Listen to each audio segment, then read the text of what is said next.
So, welcome everybody.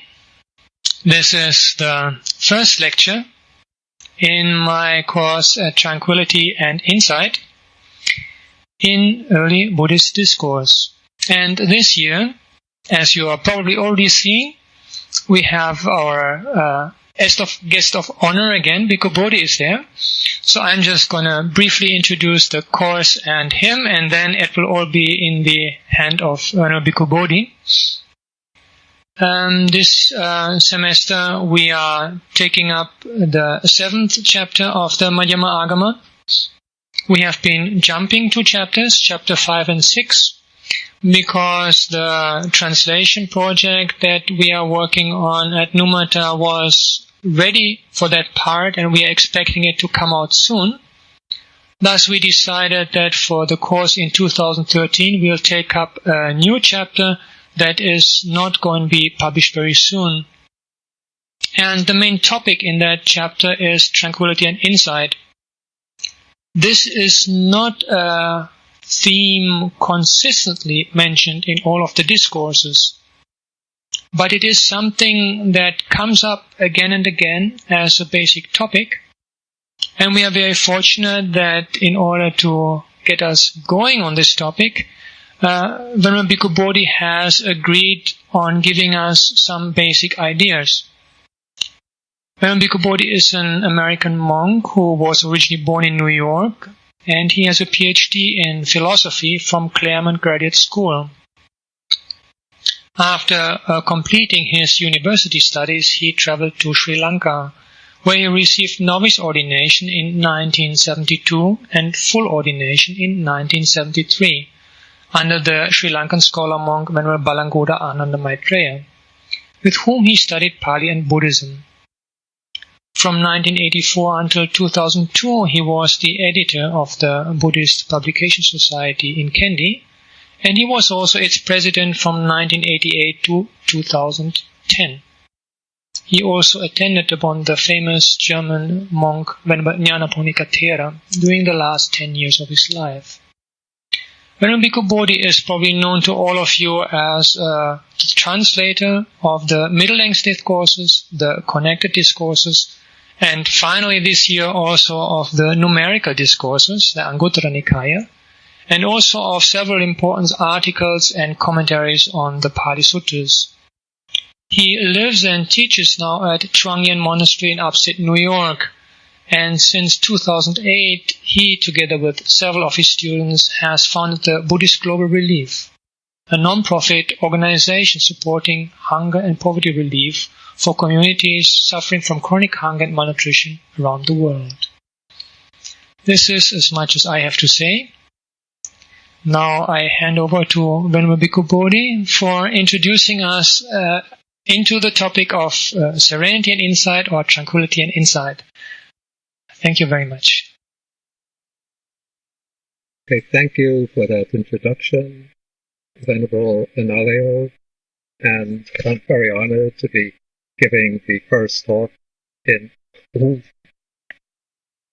I didn't click my red button. Okay, I thank you very much for that introduction, Venerable Analayo, and I'm very honored to be giving the first class in this series on the Madhyama-āgama. I remember back in the 1990s when I was giving weekly Dharma talks at the Buddhist Publication Society. For a certain period, a young, newly ordained German monk was coming to sit in on my classes. And in those days, I used to think, he don't know nothing about Buddhism. But just starting to study, and now he's learned so many languages, and he's gotten a PhD and a habilitation in Buddhist studies, and is a professor at the University of Hamburg, and Bhikkhu Bodhi is still giving weekly lectures in the monastery. Okay, so I'm going to be giving a kind of overview on samatha and vipassana in the Pali tradition, or in the early Buddhist tradition, basing my presentation mainly on the Pali Nikayas, the discourses of the Buddha preserved in the Pali language. And before I actually enter into the specific topics relating to samatha and vipassana, I want to give a sketch of what I call the doctrinal underpinnings of Buddhist meditation, because we can't just take Buddhist meditation practices out of their proper setting within the broader framework of Buddhist teaching, but we have to see where these practices fit into the landscape of Buddhist practice, and what kind of purpose they're intended to serve within this framework of the Buddhist teaching.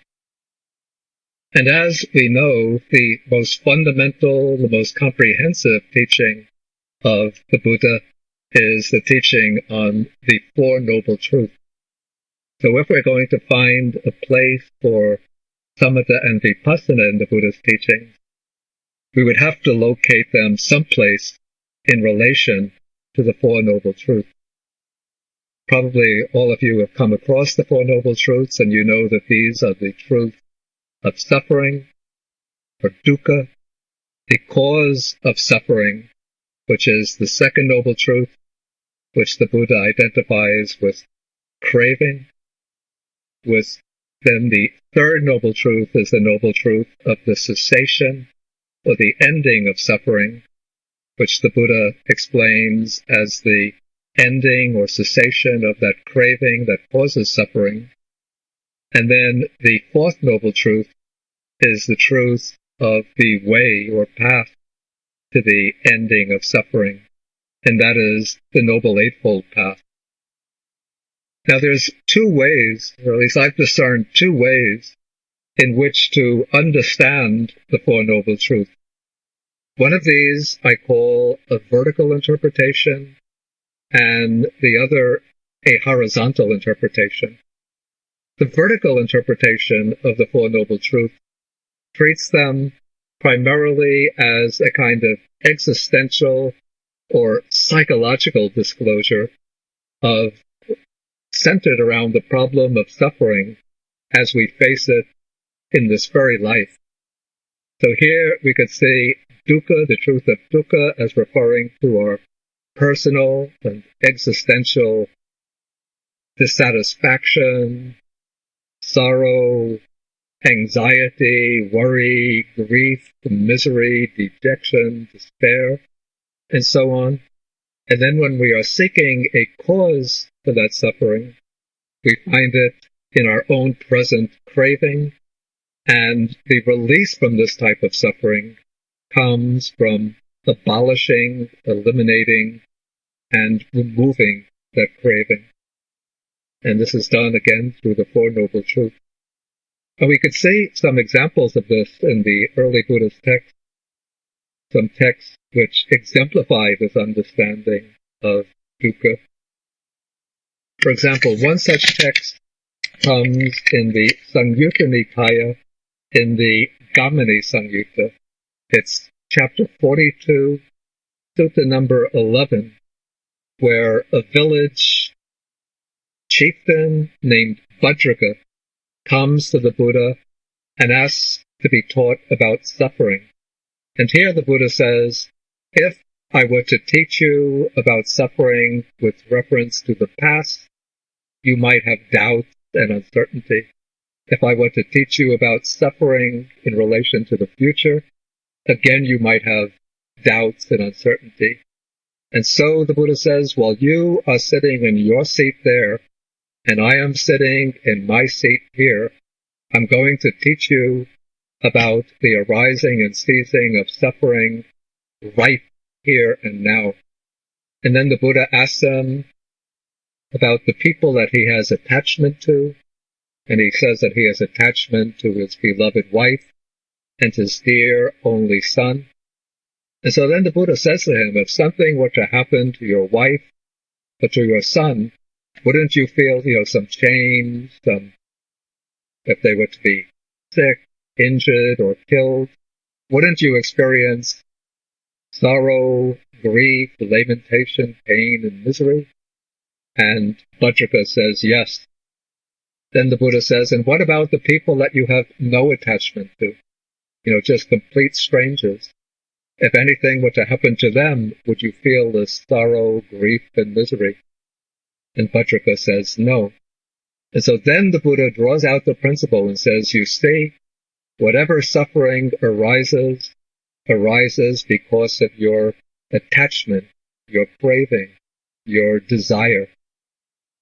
Okay, so that makes clear to Bhadraka how his present suffering, or his vulnerability to suffering, is contingent on his present craving. We also see examples of this in a number of suttas in the Anguttara Nikaya, where the Buddha is speaking to interrogators, to wanderers, who come to him and ask him to teach them about suffering. And here the Buddha says that,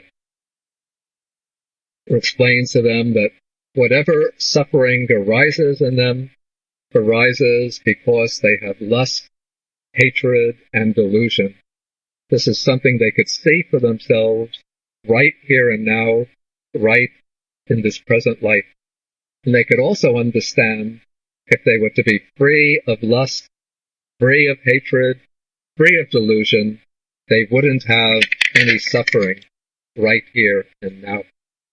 So this, we could say, is a Pita Dhammika presentation of the Four Noble Truths. That is, it's a presentation which is visible right here and now. But there is another interpretation of the Four Noble Truths, which is what I call the horizontal interpretation. From this perspective, the Four Noble Truths can be seen as laying out an account of what I call the causal dynamic, the underpinnings of samsara, the round of birth and death.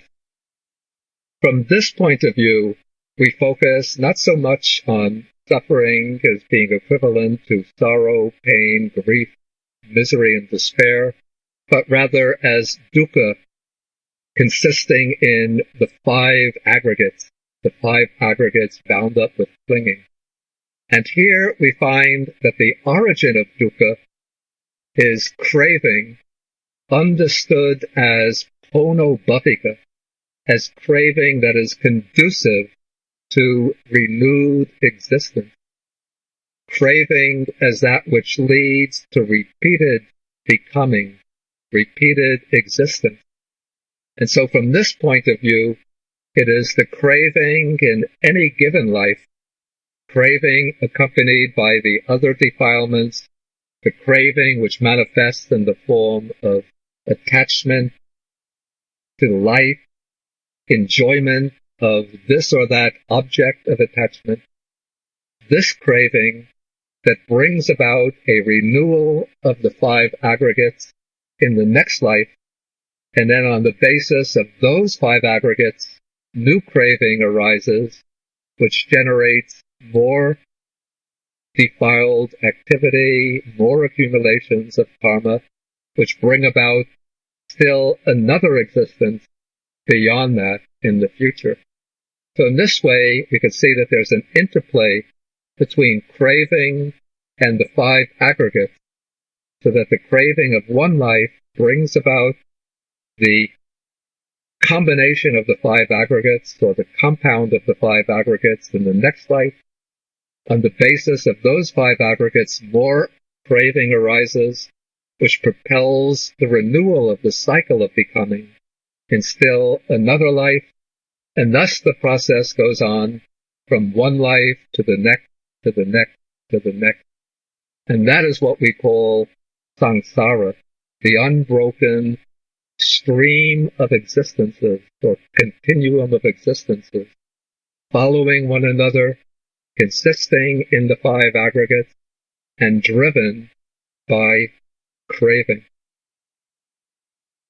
This aspect of the Four Noble Truths is brought out more explicitly, more clearly, and more explicitly in the formula of dependent origination, the 12 links of dependent origination, which might be considered a more elaborate or a more detailed exposition of the Four Noble Truths. And I'm not going to go into all 12 stages or all 12 factors of dependent origination here, since that would be virtually a lecture in itself. But I just want to focus in on a few key factors within this formula. The formula, I'll pick up the formula at the end, where all of the 12 factors are now culminating in old age and death, which might be considered the quintessential manifestation of dukkha. Then in the sequence of conditions, the Buddha traces old age and death to birth, since if we weren't born, we wouldn't have to go through old age and death. And birth depends upon those activities, those actions, which create a propensity towards new existence in the future. So that is what is meant by bhava, renewed existence, the accumulation of activities precipitating or projecting new existence. That those activities that constitute bhava depend upon clinging, especially the clinging to the 5 aggregates with the idea that they are I and mine. Clinging in turn is, we could say, it's an intensification of craving. So here we come back to the second noble truth, and craving in turn ultimately depends upon ignorance, which is the first link in the 12 factors of dependent origination. And so the fundamental challenge for Buddhism is, we could say, at one level, it's to overcome craving, because craving is the origin or cause of suffering. But since craving depends upon ignorance, and ignorance is the deeper cause that underlies craving, we could say that the more basic challenge is to overcome ignorance, or to replace ignorance, avijja, with correct cognition, vijja, or with wisdom, penetrating wisdom, panya. Okay, now the nature, again to see where samatha and vipassana fit into the Buddha's path, we have to look a little more deeply at the nature of ignorance. And I see, by putting together numbers of suttas, ignorance as having 2 aspects, what I call a negative aspect and a positive or constructive aspect. The negative aspect is the way ignorance conceals or hides things. And from this aspect, we could say that ignorance is unknowing, or uññāna, the absence of knowledge. The function of ignorance here is to cover up or conceal the true nature of phenomena, so that we don't understand things as they really are. We don't see the Four Noble Truths. We don't see dependent origination. We don't see the 3 characteristics. But ignorance also has a positive aspect. Positive not in the sense of wholesome or worthy of approval, but rather an active aspect. And here we could say that ignorance creates certain perceptual and conceptual distortions. So instead of seeing things as they really are, we see things, conceive of them, interpret them in distorted and diluted ways. And the text mentioned 3 particular ways in which ignorance distorts our perception, and our conception. That is, we take what is really impermanent to be lasting or permanent. We take what is really unsatisfactory to be a source of satisfaction, a source of happiness, and we take what is really not self, not truly my essence, the core of my being, to be myself, to be a true personal essence, to be the core of my being. And so in this double role as concealing the true nature of things and as projecting false, distorted conceptions about the nature of things, ignorance serves as the linchpin for all the other defilements of the mind, particularly and most decisively craving, and then out of that craving, working in conjunction with ignorance, there comes the round of rebirths with all the associated dukkha, or suffering of repeated birth, old age, sickness, and death, as well as sorrow, lamentation, pain, dejection, and despair. Okay, so when we see that the fundamental cause of all suffering at the deepest level of ignorance, then we could see why the Buddha has organized his practical teaching according to a particular pattern. And this pattern is perhaps expressed most concisely in the threefold training. And to see how the threefold training links to the causation of suffering, we begin not with the first training, but with the third training. The third training is the training in wisdom, or panya. And the reason why the training culminates in wisdom is because wisdom is the antidote to ignorance. In order to eliminate ignorance, one needs panya, or wisdom. So panya, wisdom, is what brings vijja, true understanding, true cognition, and it is that true cognition that will eradicate ignorance. And the specific training for generating wisdom is the training in vipassana, in insight meditation. But now, according to the Buddha, insight, true insight wisdom, can't arise in a mind that's scattered, distracted, and covered over, clouded with many distracting defilements.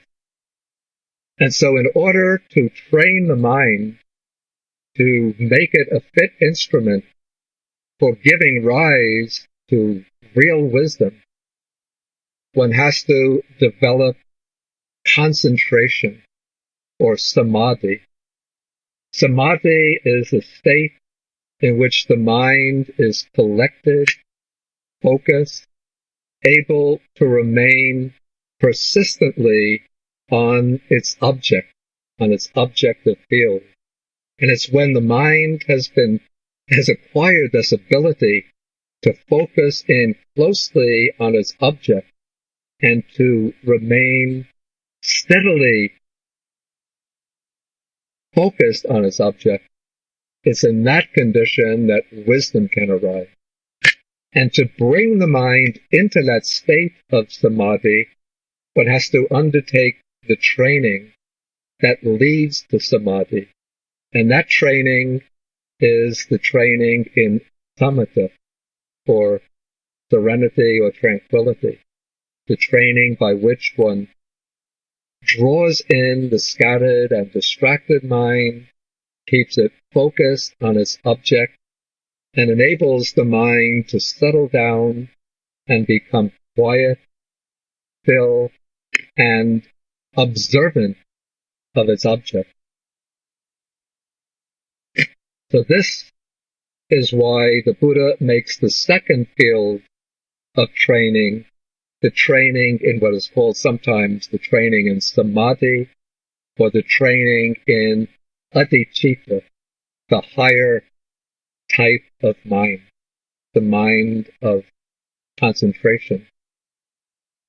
In order for the mind, though, to reach the state of concentration, it has to be free from the rather coarse disturbances that come from moral transgression, from acting in violation of the fundamental principles of ethic or morality. So for this reason, the Buddha makes the basis of the training in virtuous behavior, or sila. So thus we get the threefold training, starting with the foundation of virtuous conduct. On the basis of virtuous conduct, one normally proceeds to train the mind to focus on its object, to become collected, concentrated, and still. That is the training in samatha, serenity or tranquility. And then on that basis, one proceeds to train the mind to develop insight wisdom, and that is the practice of vipassana, the training in insight meditation. Okay, so more broadly, we could say when the Buddha is laying out his path to the cessation of suffering, he explains it as the Noble Eightfold Path.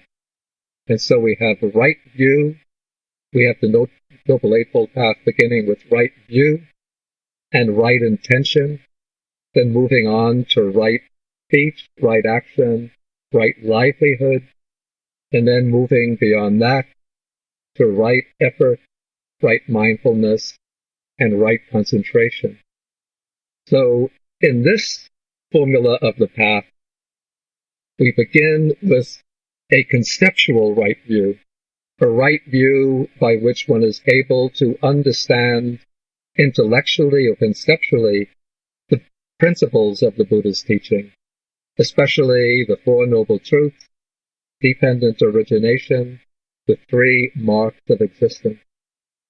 Then based on the right view, one has to set the mind in the right direction, which is right intention, particularly the intention towards renunciation or the absence of sensual desire, in the direction of non-ill will or benevolence towards all beings, and the direction of harmlessness, non-injury towards all beings. So from these right intentions, one then moves into virtuous conduct, or sila, through the three factors of right speech, right action, and right livelihood. And then going beyond that, one trains to develop samadhi or concentration through right effort and right mindfulness, leading to samadhi, right concentration. So these factors 6, 7, and 8, we could say, form the training in samatha or serenity. But the achievement of right concentration is not the end of the Noble Eightfold Path.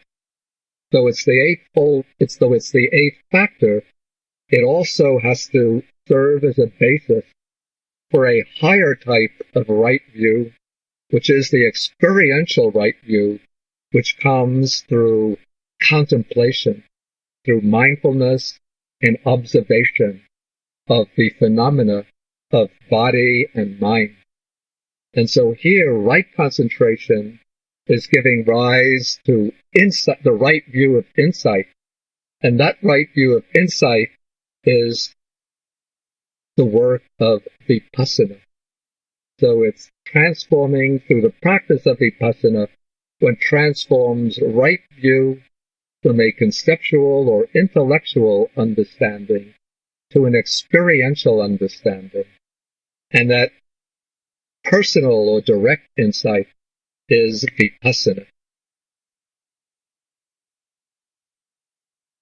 Okay, so this is what we would call the classical model of the path, either the training going from sila and to samadhi to panya, virtuous behavior, to concentration to wisdom, or in the Noble Eightfold Path, beginning from conceptual understanding to virtuous behavior to concentration to experiential insight.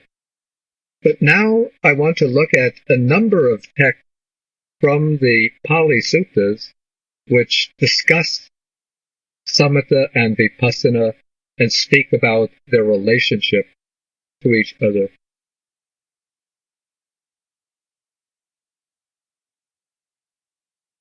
First, though, I should take the words samatha and vipassana, which, if you go down in your handout to the title of this section, Selected Suttas on Samatha and Vipassana, you'll see those words in Pali. And it might seem superficially, but I've seen a number of people make this mistake of thinking that there is somehow a verbal connection between the word samatha and the word samadhi. But that would be a misunderstanding. The word samadhi, I don't know if there's a way to write onto this. Not really, Bhante. Okay, the word samadhi is from the prefix sam, S-A-M, plus another prefix a, the long A, plus the stem D, D-H-I.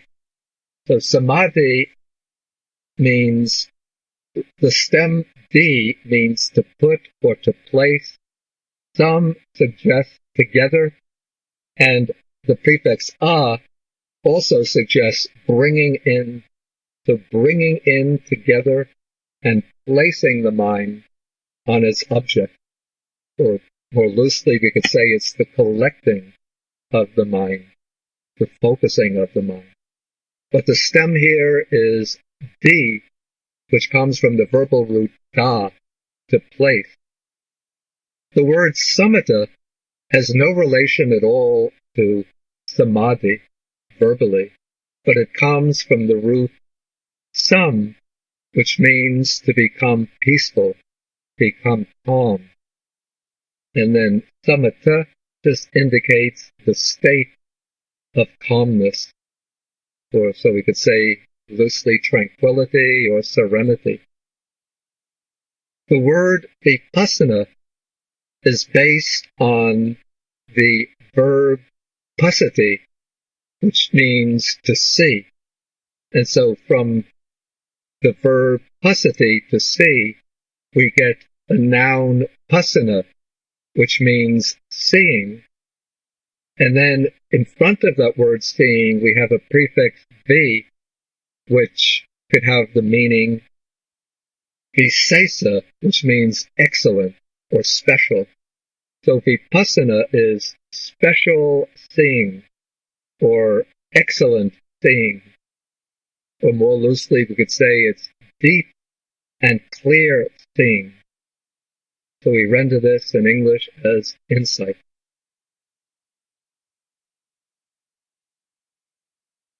So often the Buddha emphasized the importance of practicing both serenity and insight. And I've taken a number of texts which illustrate this. I think before I'm not going to take the text exactly in the order in which I place them there, but I want to jump down to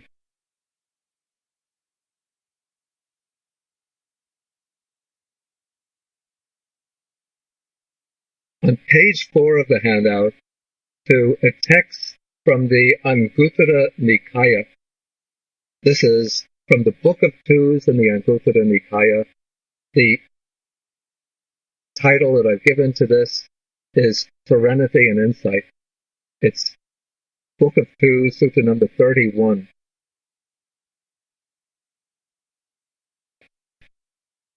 The text here says,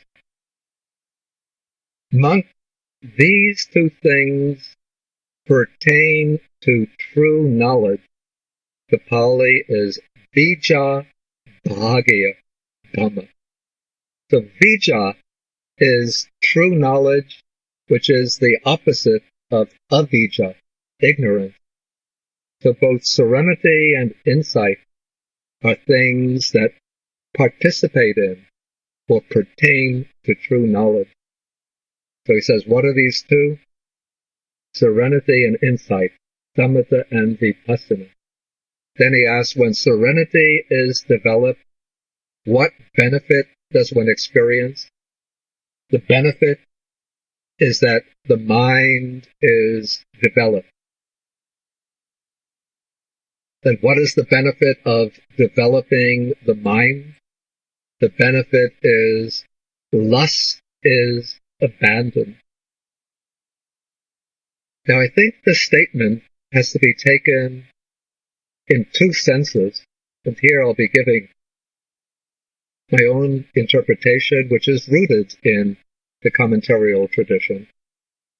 When one is developing samatha alone, concentration alone, one overcomes and abandons the 5 hindrances, including as the first hindrance, sensual desire or sensual lust, kama chanda or kama raga. But this is not a final and ultimate abandoning of sensual lust, but it's a temporary abandoning which comes because the mind has been developed into a particular state, a state of deep concentration in which sensual lust does not arise, or at least while that samadhi is maintained, the sensual lust doesn't gain an opportunity to arise. But it's only when the serenity, the samatha, is developed in conjunction with vipassana that the lust will be cut off at the root so that it doesn't arise again.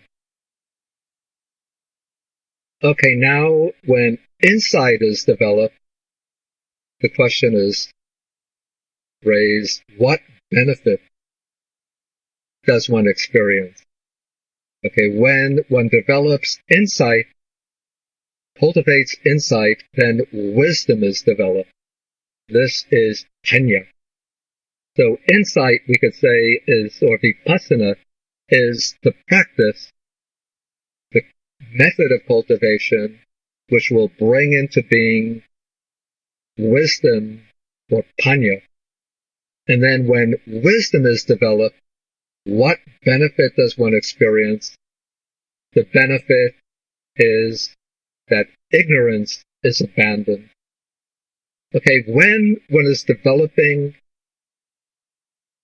wisdom through insight, one is gradually, as the insight is deepening, one is starting to see into the impermanence of all the conditioned phenomena.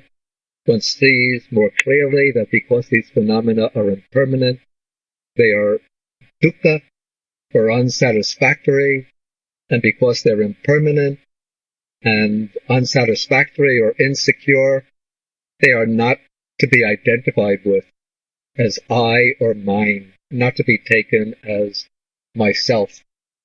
So with that, one is abandoning the delusions of permanence, pleasure, and self in regard to conditioned phenomena, in regard to the 5 aggregates. So one is starting to chip away at this ignorance. But even with the development of with the development of insight up to a certain point, one is not yet eradicating ignorance, but one is still just developing a kind of temporary abandonment of ignorance.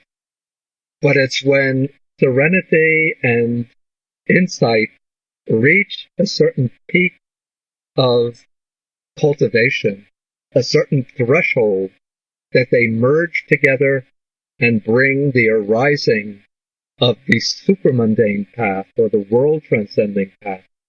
And it's within that path in which serenity and insight are joined that one starts to eliminate and to eradicate totally the fetters of sensual lust and the fundamental fetter of ignorance.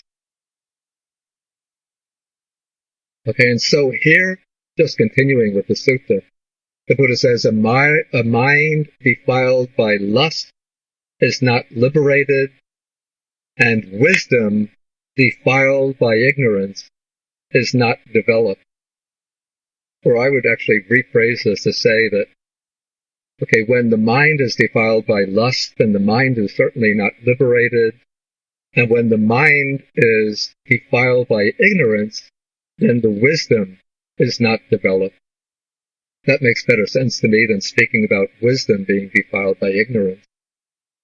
Okay, but then the Buddha goes on to say that it is through the fading away of lust that there is liberation of mind, and through the fading away of ignorance that there is liberation by wisdom. Now what we speak about in Buddhism is the final liberation, which is the liberation of the arhat, has two aspects, which are called Ceto Vimutti and Panya Vimutti. Ceto Vimutti is what's translated as liberation of mind, and Panya Vimutti is what's translated as liberation by wisdom. And now there can be temporary states of liberation of mind. For example, the liberation of mind in somebody who has achieved the jhanas without developing wisdom. This can be a Ceto Vimutti. Sometimes it would be in the fourth jhana. It would be called, I think, the Adukama Sukha. Ceto Vimutti, the liberation of mind that's not pleasant or painful. Or somebody who developed the divine abodes, the Brahmaviharas, could have the Metta Ceto Vimutti, the liberation of mind by loving kindness. And in these states, lust and the other coarse defilements have faded away temporarily, in that they're not obsessing the mind, but they're not yet eradicated. But it's when the liberation of mind through serenity is yoked with the liberation by wisdom that lust is completely abandoned and ignorance is completely abandoned. And so one could say that it is through the prior development of samadhi that the lust is first temporarily overcome and then finally eradicated, and it's through the development of wisdom that ignorance is totally eradicated. So this is why we speak of the final liberation of the arhat as being simultaneously a liberation of mind and a liberation by wisdom.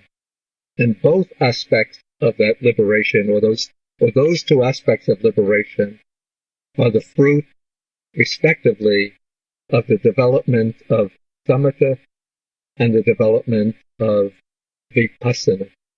In other words, the development of serenity and insight. Okay, now how does one develop serenity and insight?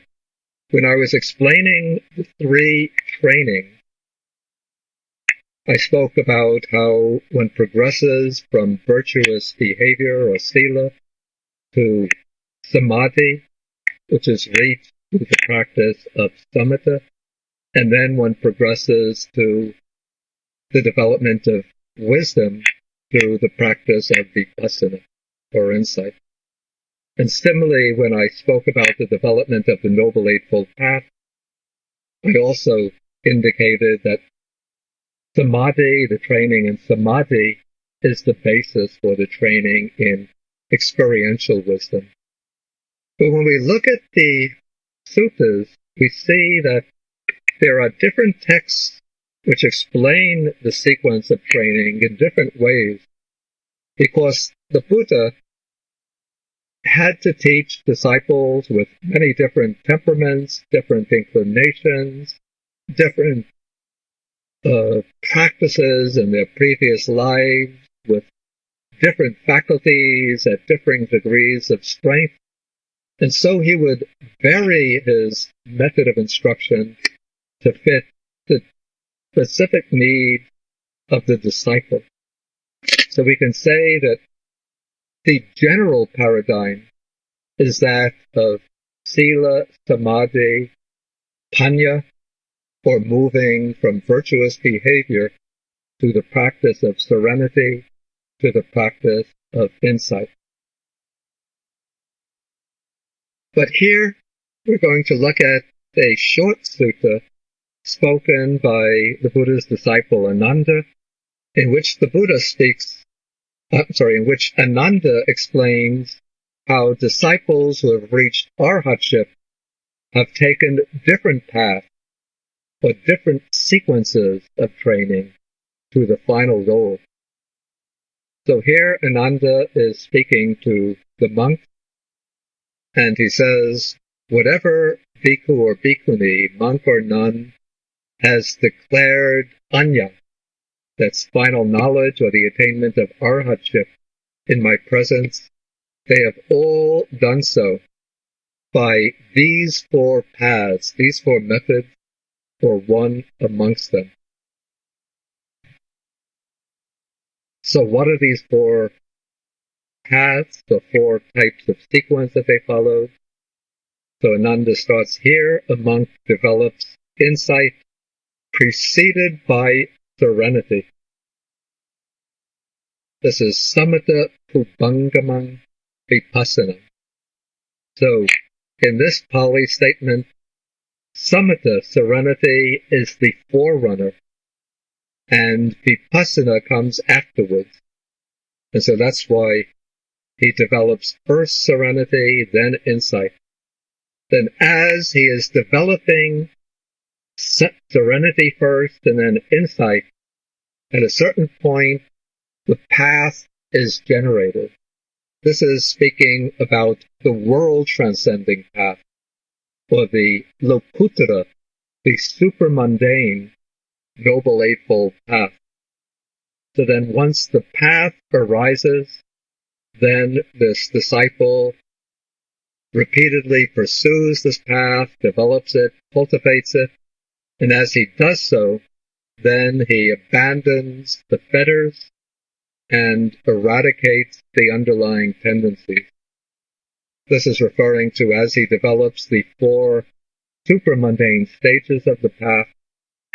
Step by step, he eliminates the 10 fetters and uproots the 7 underlying tendencies.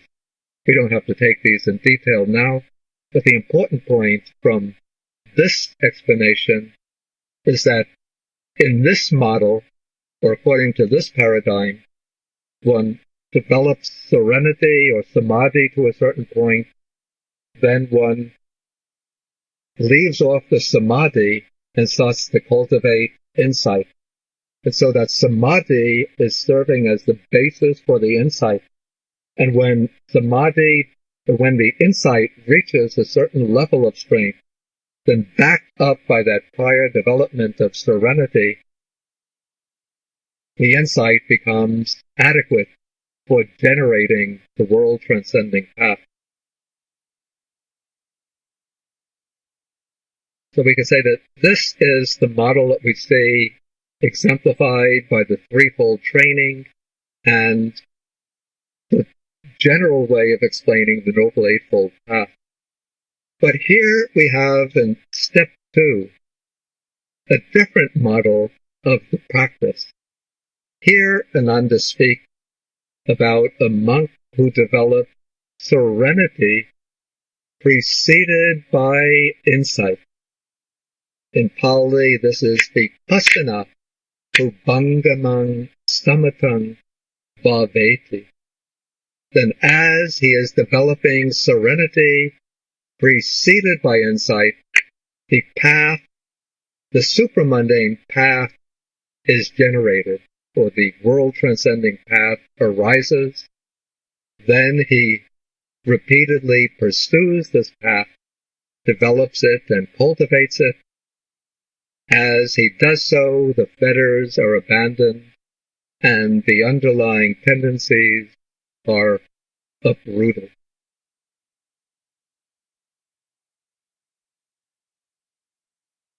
Okay, now, according to this model, and this is one which sometimes requires more interpretation than the previous one, so I have to explain personally the way I understand it. I take this to be the model of a practice which begins with direct contemplation of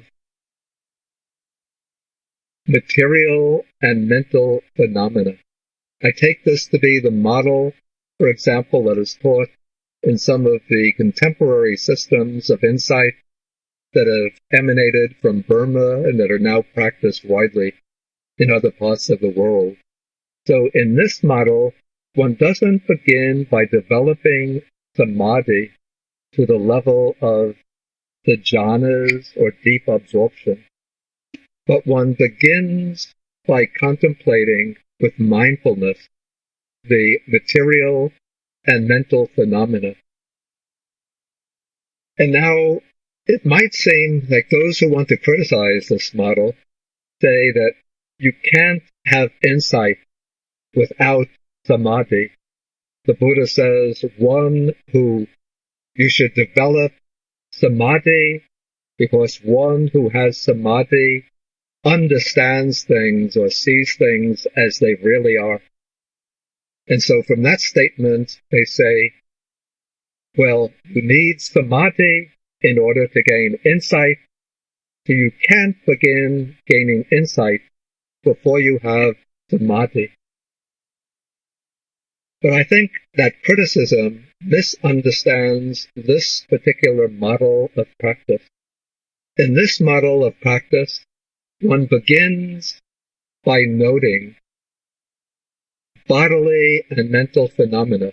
Usually one will begin with a certain anchor point. It could be the rise and fall of the abdomen. It could be the touch sensation of the breath coming in and out around the nostrils. It could be the sensation, the physical sensations in the body. It could be the marks or characteristics of the four elements that one experiences in the body. But one is attending to the characteristics of these bodily phenomena. Then when certain feelings arise, one attends to the feelings. When thoughts arise, one attends to the thoughts. When memories arise, one attends to the memories. When plans for the future arise, one notes these plans. And so one is attending to, observing these bodily and mental phenomena, noting their characteristics as they are occurring in the present. And as one practices in this way, the attention becomes more and more finely focused on the present moment, on what is occurring in the present moment. And so the mind is becoming stabilized in the present. And as one does so, insight starts to arise into the impermanence of all these bodily and mental phenomena. Because the mind is focused on these phenomena, one is seeing with each in and out breath, with each rise and fall of the abdomen, with each sensation in the body, one is seeing bodily and mental phenomena arise and pass away in very rapid succession. And so one is now starting to see into the impermanence of these phenomena. And so a kind of samadhi is developed along with the development of insight. And that samadhi is actually forming the basis for that insight to arise, the actual insight knowledges to arise. But because one begins with direct observation of bodily and phenomena, rather than by stabilizing the mind first on a single object, it's said that one is developing insight, and one is developing serenity preceded by insight. And for such meditators, it might be necessary, in order for them to reach the supramundane path, it might be necessary for them at certain points in their development of insight to lay their practice of insight aside and then attend to strengthening their practice of samadhi. And when they strengthen their practice of samadhi, then they can return to the development of insight. And it's through the stronger cultivation of insight that they will eventually reach the supramundane path, the world transcending path.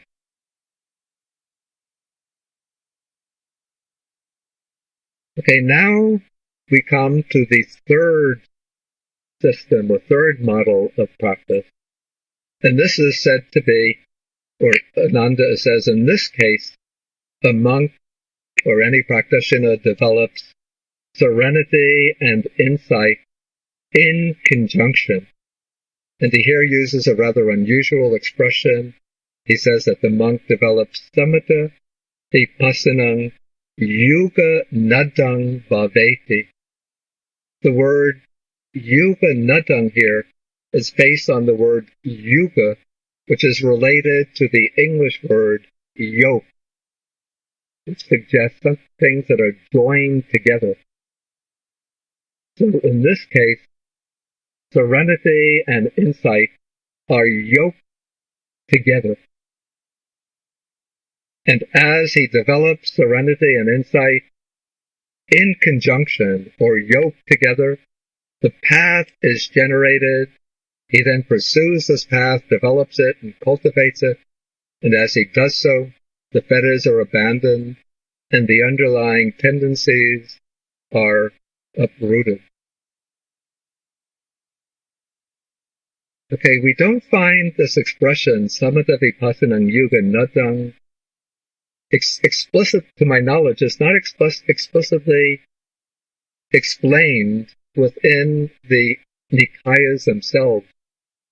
A very early work, which has a commentarial flavor, included in the Sutta Pitaka, is called the Patisambhidamagga. And this gives one explanation, which I'll just look at briefly here. In fact, the Patisambhidamagga has a whole chapter called Yuga Nada Vago. It's a whole chapter which is a kind of analysis and explanation of this sutta spoken by the Venerable Ananda. And when it comes to Yuga Nada, actually I have to say the explanation is not so clear to me.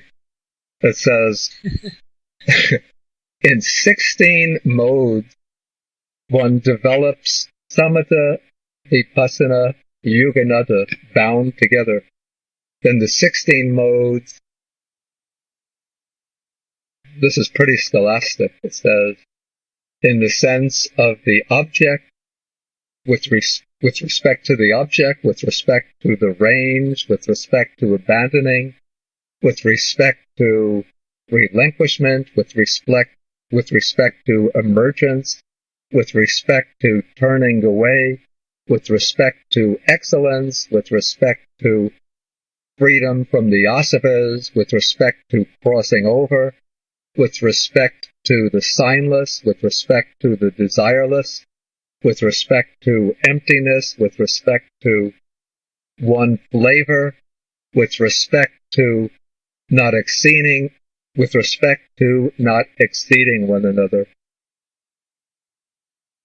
Okay, I have to say that's not so clear in itself, but then the next chapters give some explanation of these terms.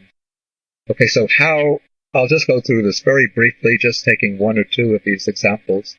So how does one develop insight? How does one develop samatha and vipassana yoked together with respect to the object? Okay, in this case, for one abandoning restlessness, there is one-pointedness of mind, non-distraction, or samadhi, which has cessation as its object, nirodha-ramano.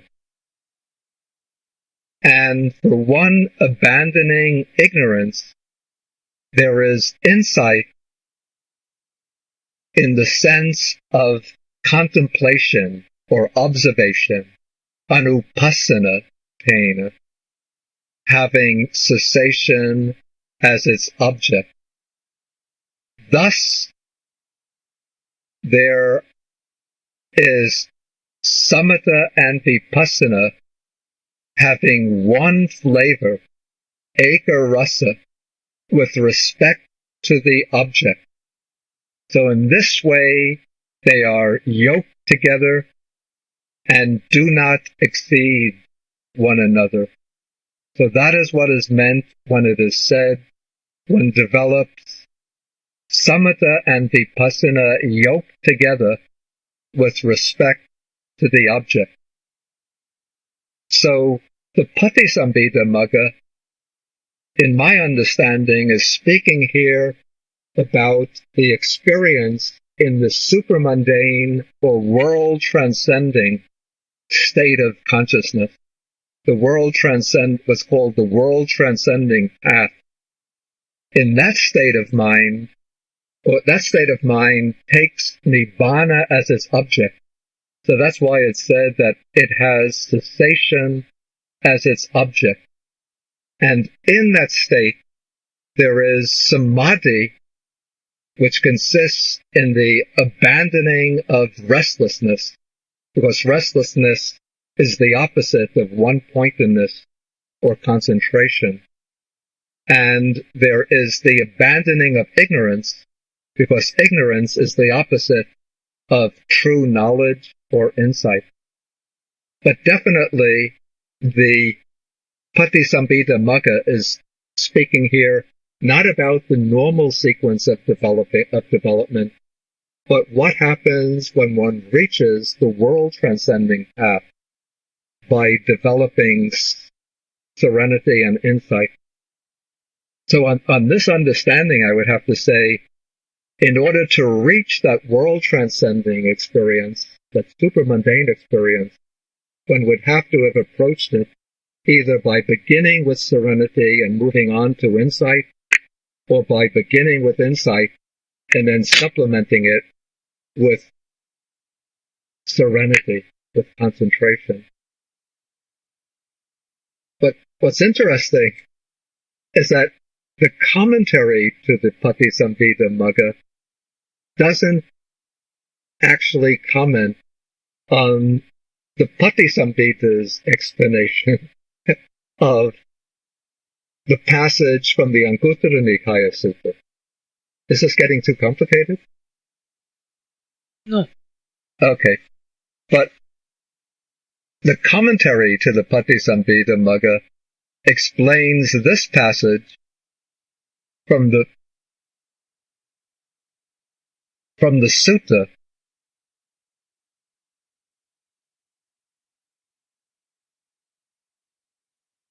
in a different way.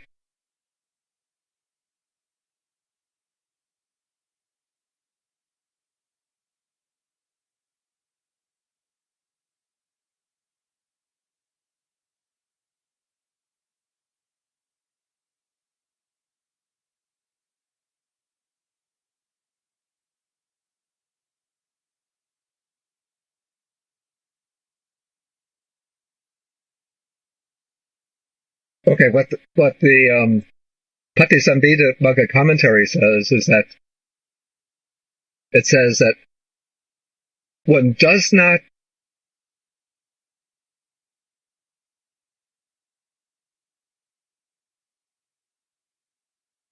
it says it is not possible to investigate conditioned phenomena with the very same consciousness by which one enters into a meditative attainment, like the jhanas or the formless meditation.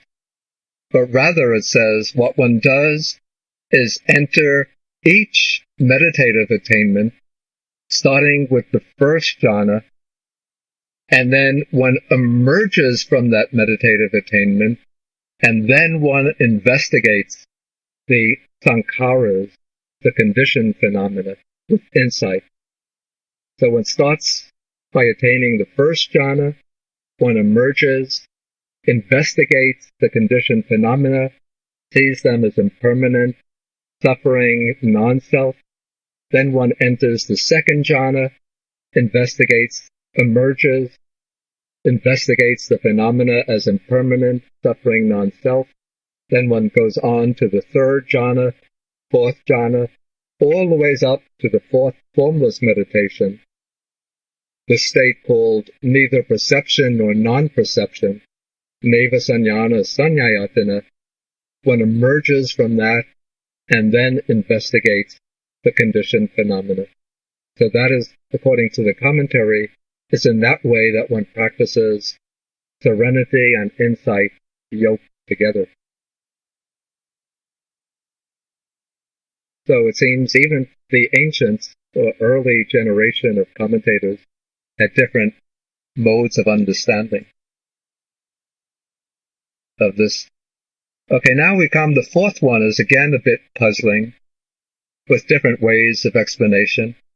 This one says that here amongst, coming back to the original Anguttara Nikaya Sutta, here amongst mind is seized or gripped by restlessness about the Dhamma. Dham udacha vigahitang manasang hoti. But there comes an occasion when his mind becomes internally steady, composed, unified, and concentrated. Then the path is generated in him. He pursues the path, develops it, and so on. And then his fetters are abandoned, and the underlying tendencies are uprooted. Okay. The Patisambhidamagga, again, explains this by way of what are called the 10 imperfections of insight, or 10 corruptions of insight, which are phenomena that arise when one is developing very deep insight meditation, such as a bright light, exceeding joy and bliss, or very powerful serenity, or deep penetrative insight. And then sometimes one gets distracted by that, and one takes that to be the path, and then one gets sort of infatuated with one's experiences, and one loses the correct path of insight contemplation. So the Patisambhidamagga, together with the Visuddhimagga, say that when this happens, one should leave off that infatuation with these very unusual experiences and come back to the observation of impermanence, suffering, and non-self. And so this is the way they explain the mind being seized by restlessness about the Dhamma, and by coming back to the path of insight, they explain as the mind becomes steady, composed, unified, and concentrated. But I would understand this a little bit differently, and again, I have to say this is my personal interpretation. I would take this kind of case to be exemplified by some disciples who maybe were trying to penetrate the Dhamma, either intellectually, or maybe they had misinterpreted their experiences of insight to be the true realization.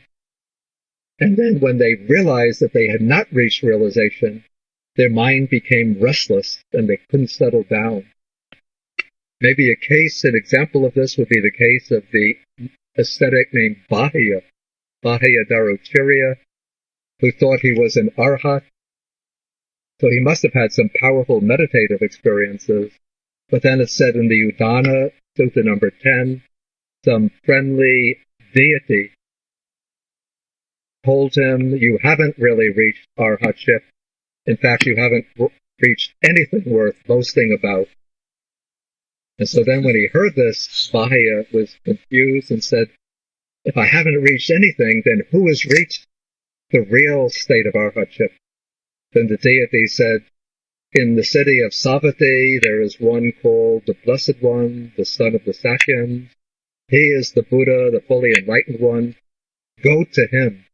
He's the one who's reached arhatship and could show you the path to arhatship. And so Bahya was so sort of shaken by this revelation that he set out straight to Savatthi, going as far as his feet would take him each day, and setting out early the next day till he reached Savatthi. He found out that the Buddha was wandering for alms in the town. And so he didn't even wait for the Buddha to come back, but he went straight into Savatthi, found the Buddha walking through the streets, and said to him, teach me the Dhamma. And the Buddha said, this isn't the time for teaching, Bahya. Wait till I finish my alms round. We go back to the monastery together, then I can teach you. But Bahya insisted 3 times, teach me, teach me, teach me. Each time the Buddha said, be patient and wait. Then Bahya said, I don't know how long I can live. I could die at any moment. Please teach me. So then the Buddha said, okay, in that case, I'll teach you. Then the Buddha gave him a very, very concise teaching. And as soon as Bahya heard it, right on the spot, he went from the stage of being a worldling to the stage of arhatship. So it seems in a case like that his mind was seized by this restlessness about the Dhamma. He can't even wait for the Buddha to finish his alms round. But probably when the Buddha starts teaching him, when he hears the instruction, then his mind settles down, becomes steady, unified, concentrated. Then he penetrates the instruction right on the spot. So that's my understanding of this. Okay, so these are the 4 ways of developing serenity and insight. I want to take a look now at another text from the Anguttara Nikaya, which elaborates on this pattern in a way that gives us some indications of what's involved in developing serenity and insight. Here we have to go down a little further in the handout. This will be taking 493, explains 4 types of persons. This explains it in brief, but I want to move on past this to go to the next sutta, 494, which takes these 4 kinds of persons in detail. And here it's the Buddha who's speaking, and he says that there are these 4 kinds of persons found existing in the world. Okay, what are the 4? Okay, there's one person who gains internal serenity of mind, but not the higher wisdom of insight into phenomena.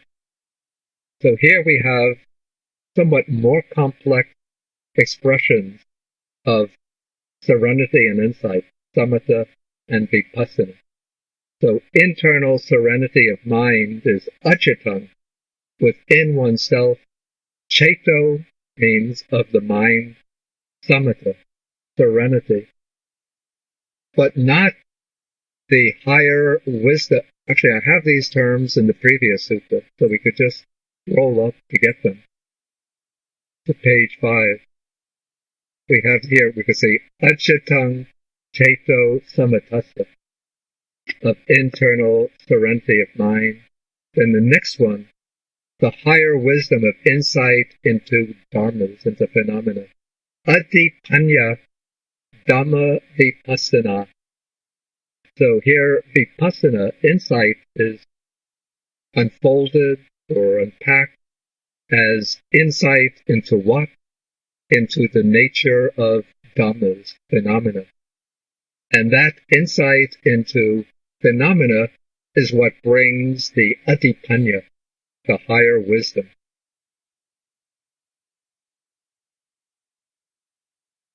Okay, so there's one person, going back to 494. So one person gains this serenity of mind, but not the higher wisdom of insight. So this one, the Buddha says, some other person gains the higher wisdom of insight, but not the internal serenity of mind. Still another gains neither internal serenity of mind nor the higher wisdom of insight into phenomena. And then the fourth person gains both internal serenity of mind and the higher wisdom of insight into phenomena.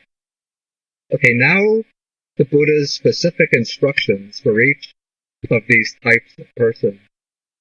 The person who gains internal serenity of mind, but not the higher wisdom of insight into phenomena. So this would correspond in Venerable Ananda's scheme to which person? It would be the person following the first model, the one who developed insight preceded by serenity. So this person should, so this person who gains internal serenity or samadhi, but not the higher wisdom of insight, should approach one who gains insight in phenomena, and he should ask certain questions. These are the questions that he should ask. I thought that I had... Okay, I put this in the answer part. He asked, how, friend, should conditioned phenomena be seen? How should conditioned phenomena be explored or investigated? How should conditioned phenomena be discerned by insight? And then the person who's guiding him should explain, according to his own practice and experience, thus: conditioned phenomena should be seen in such and such a way. They should be explored or investigated in such and such a way. They should be discerned by insight in such and such a way. And for those who know Pali, it's interesting to look at the Pali here. So the subject of all of these terms is sankhara, conditioned phenomena, which would refer to the phenomena of generally the five aggregates, or it could be the internal or outer sense bases, whatever scheme of contemplation the meditator is using. But we have first dattva, which is based on the verb pasati, to see, or the other verb dasati, to see. How should they be seen? Then another verb, samasitaba, which is based on a root meaning must, which means literally to touch or to stroke.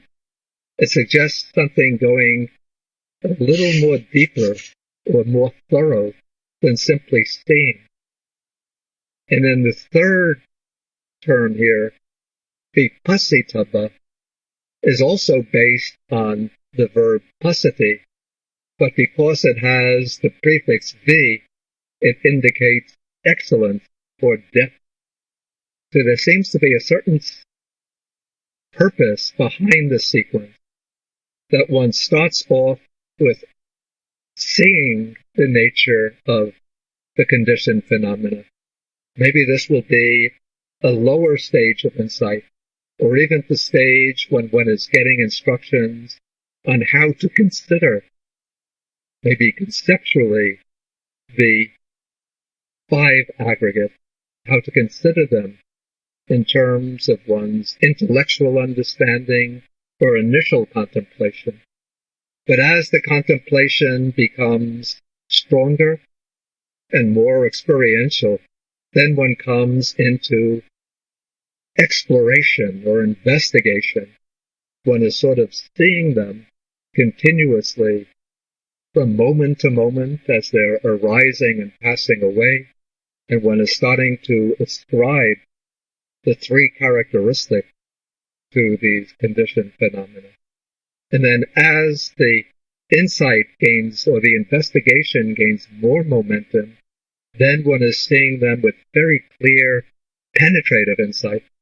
So this could be what is suggested by the term vipassitava, seeing with vipassana, with real higher wisdom of insight into phenomena. Okay, so this is the person, we could say, who's following. Before I said mistakenly the first model that Ananda explained.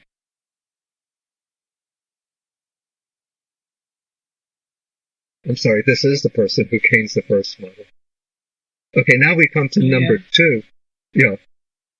This is the person who gains the higher wisdom of insight into phenomena, but not internal serenity of mind. This is the one who follows Ananda's second model.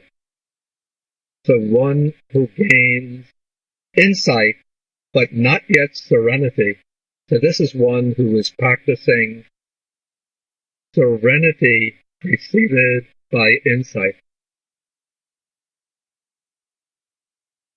Vipassana pubhangamang samatang bhaveti. So this person knows how to develop insight, but he has to learn how to develop stronger samadhi, stronger concentration. So he has to approach a teacher who gains serenity of mind, somebody who is skilled in samadhi, and he asks, how, friend, should the mind be steadied? How should the mind be composed? How should the mind be unified? How should the mind be concentrated? And then his guide or mentor will explain to him it's in such and such a way that the mind should be steady, in such a way that the mind should be composed, in such a way unified, in such a way concentrated.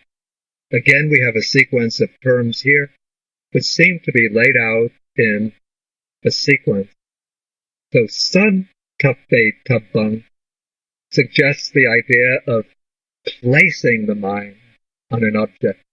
It's based on the verb tappeti, the causative form of titati, of to stand. So how should the mind be placed on the object so that it stays on the object? Then there comes sannisitabbang,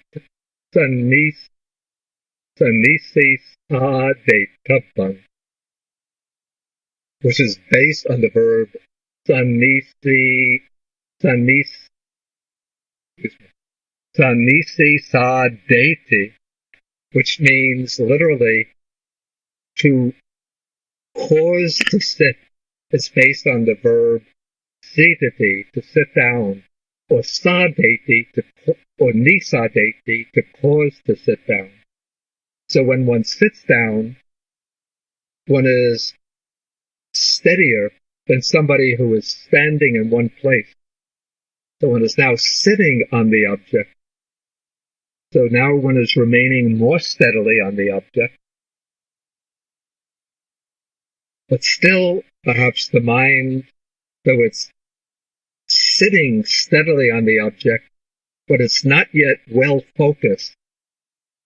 So next comes the third stage, chittang ekodikatabang, that the mind should be unified on the object.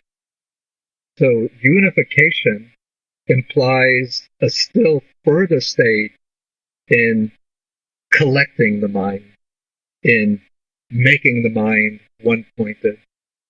And then we come to the fourth stage, evang chitang samadhatabam.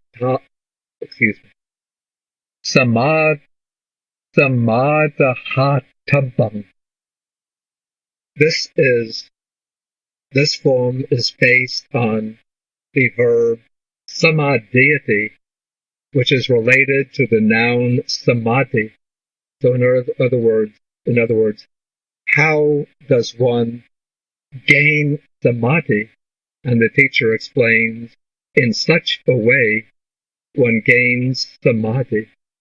So one is progressing here from the stage of making the mind persistently stand upon the object to making the mind settle down upon the object, to unifying the mind on the object, to gaining samadhi, or deep concentration, based on that object.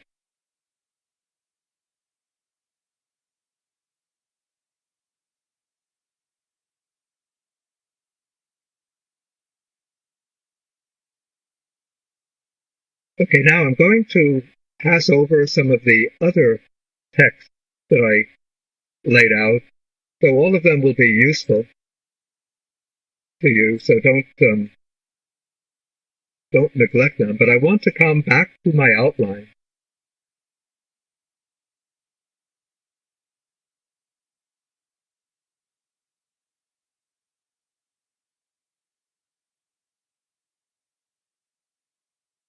To come to section 4 of my outline, and here I speak about two models.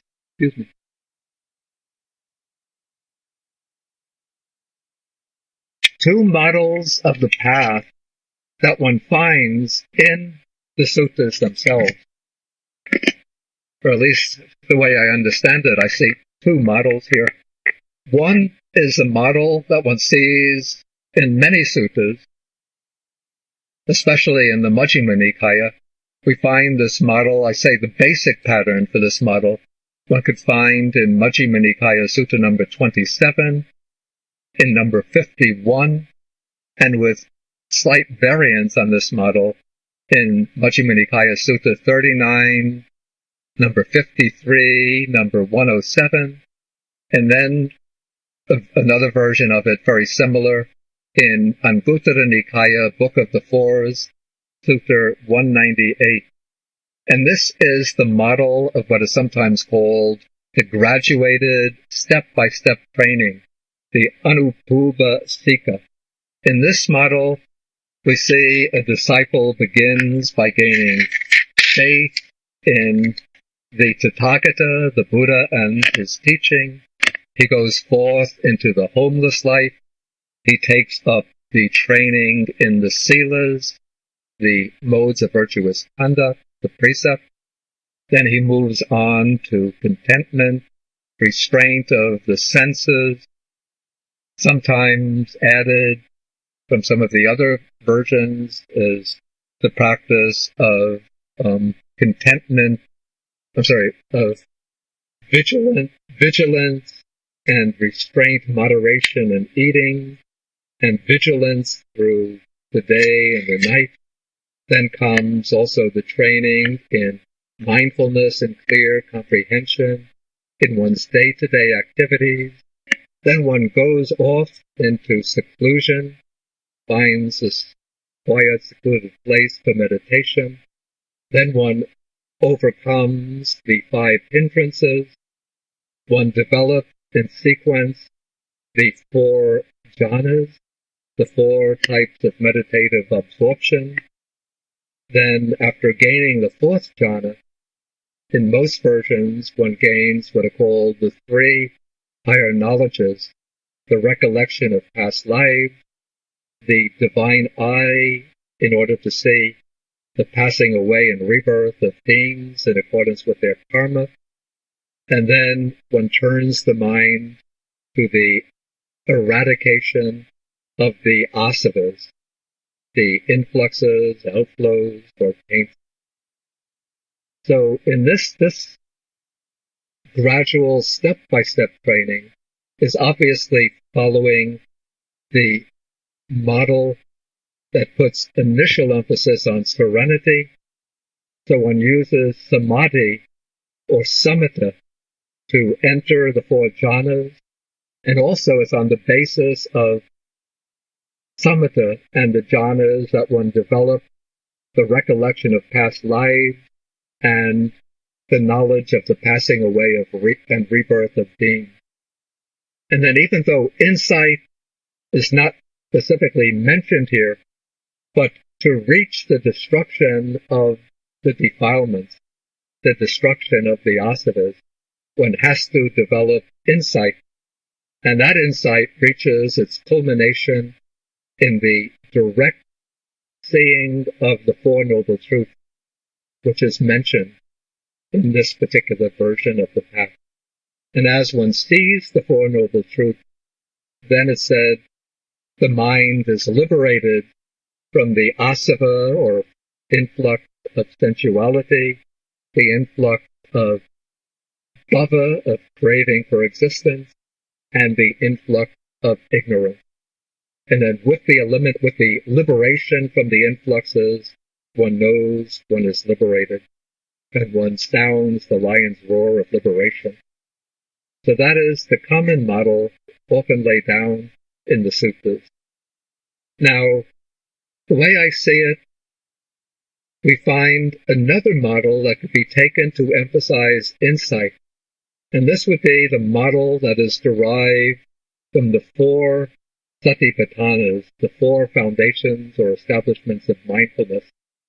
So we have the basic text for this to be Digha Nikaya Sutta number 22, what's called the Mahasatipatthana Sutta, the larger discourse on the establishments of mindfulness, and Majjhima Nikaya Sutta number 10, the classical sutta on the establishments of mindfulness. And in addition to these two basic texts, we find the collection of short texts on the foundations of mindfulness in the Samyutta Nikaya.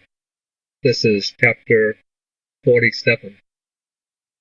Now, when we speak about the four foundations of mindfulness as a model that emphasizes insight, it doesn't mean that the four foundations of mindfulness are exclusively directed to insight. One could also use the four foundations of mindfulness to develop samatha, especially through the practice of mindfulness of breathing. And it's said that the contemplation of the 32 parts of the body, 31 parts of the body, can also lead to samadhi or even to the first jhana. But I think the emphasis in the practice of satipatthana is on the development of insight. And so we find, at least in contemporary Burma and probably in other countries, generations, over many generations, the Satipatthana Sutta as the classical text used for the model of practice in which one develops insight first, and then based on that insight, one will go on to develop serenity, further concentration, in order to strengthen the insight to the point where it can reach the supramundane path, the world-transcending path.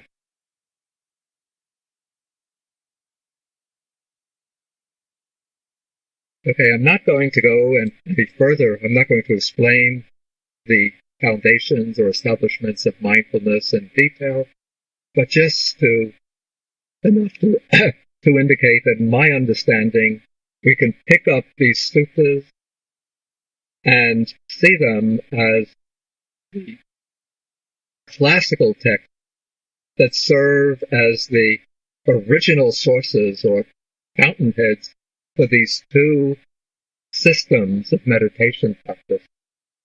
So the teachers who emphasize first attaining the jhanas and then developing insight will pick out the graduated step-by-step training. And then the teachers who emphasize going very directly into the practice of insight will be those who draw upon the Satipatthana Sutta. But what's interesting is that neither the suttas on the gradual step-by-step training, nor the suttas nor the Satipatthana Sutta speak about what one has to understand with insight. For that, one has to turn to the suttas in the Samyutta Nikaya especially, that speak about the three characteristics. That would be the suttas that speak about the five aggregates in Samyutta Nikaya chapter 22, the suttas that speak about contemplating the 6 internal and external sense bases, that would be Samyutta Nikaya chapter 35, and the suttas that speak about contemplating the elements, the 4 elements or the 6 elements, that would be Samyutta Nikaya chapter number 14. And what all of these suttas have in common, or at least the repeated lesson from these suttas, is that to gain insight, one should contemplate whether the 5 aggregates, the 6 sense bases, or the 4 or 6 elements, one is to contemplate them in terms of the 3 marks, the 3 characteristics: impermanence, suffering, non-self. One could either usually take up one of these marks as one's primary focus, and then just the other marks will naturally arise through such contemplation, or else one can move sequentially, going from impermanence to suffering, and from both to non-self.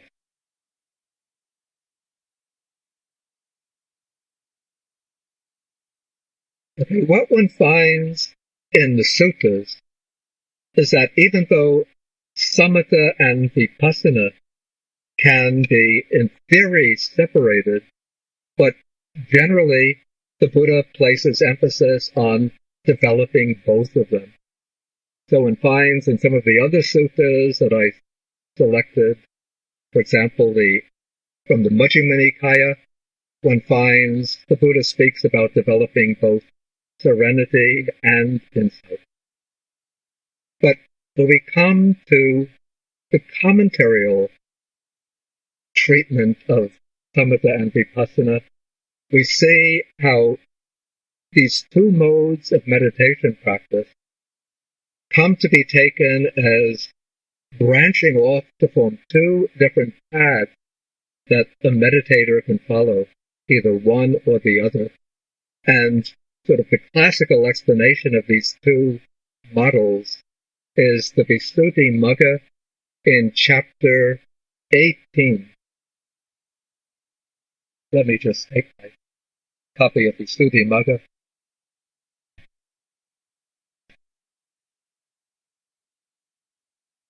This blurs out.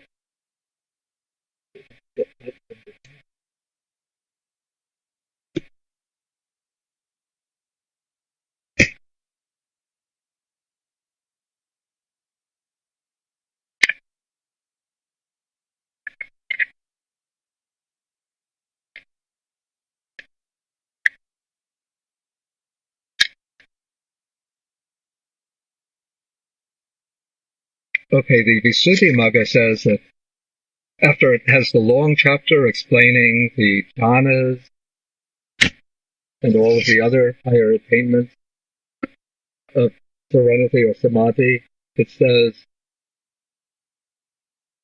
one who wants to begin developing insight, if his model is serenity or samatha, he first gains any of the fine material jhanas, the rupa jhanas, or the immaterial jhanas. That's the 4 immaterial states, the base of infinite space, infinite consciousness, nothingness, or neither perception nor non-perception. Actually, he doesn't take the base of neither perception nor non-perception, but he goes up to the base of nothingness, and then he should discern, according to their characteristic and function and so on, the jhana factors involved in those states. The jhana factors like applied thought, sustained thought, rapture, bliss, and one-pointedness of mind. Then he examines all of the factors together there, and then he distinguishes them in terms of nama and rupa, mentality and materiality, and then from there he goes into the contemplation of insight.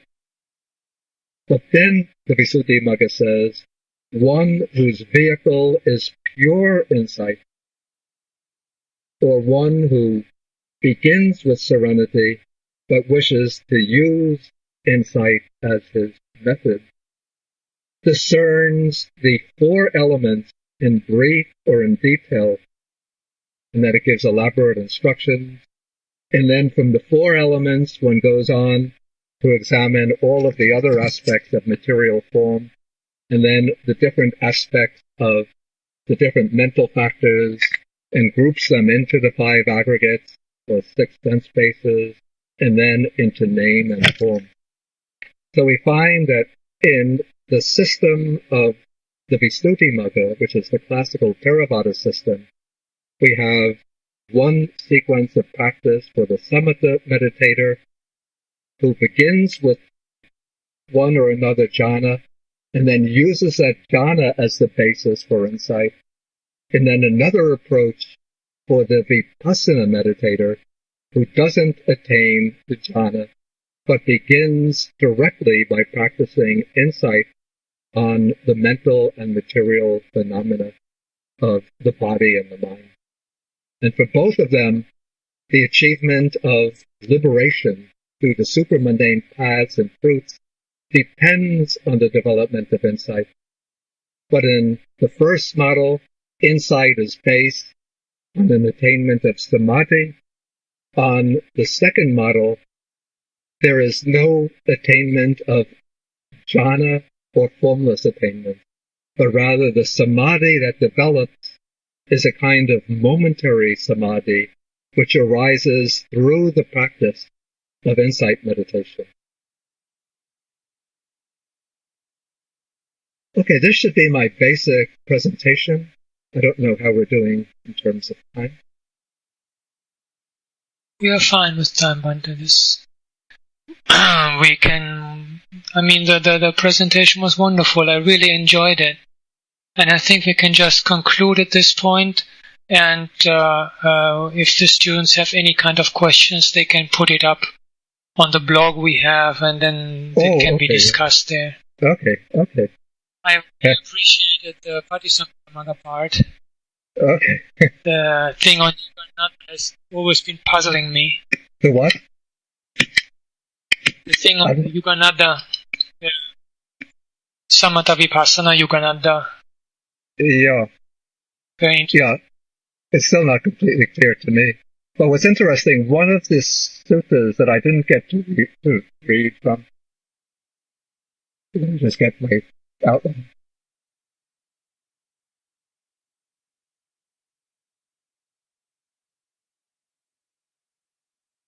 It's the one from Majjhima Nikaya number 149, the Great Sixfold Base. It's speaking about one who is... Yeah, I put the Pali in there deliberately because it says that one who's contemplating in this way has these two things, samatha and vipassana, occurring yoganada, yoked evenly together. And then from there he goes on to fully understood the things to be fully understood, to abandon the things that should be abandoned, to develop the things that should be developed, and to realize the things that should be realized. And then the things that should be developed according to the same sutta, but again according to the following Samyutta Nikaya Sutta. It was the sutta on the guest house, number 159. What are the things to be developed by direct knowledge? At the end are samatha and vipassana. Yeah. So in a way, those things sort of summarize the Noble Eightfold Path. Okay, so I think we did all right. Good, then thank you very much for letting us. Okay. But do I have to do anything with the recording now? With now we are this switching off Monday. Audacity. Thank you very much for us. Do I click the yellow button now? Yes. Or you have the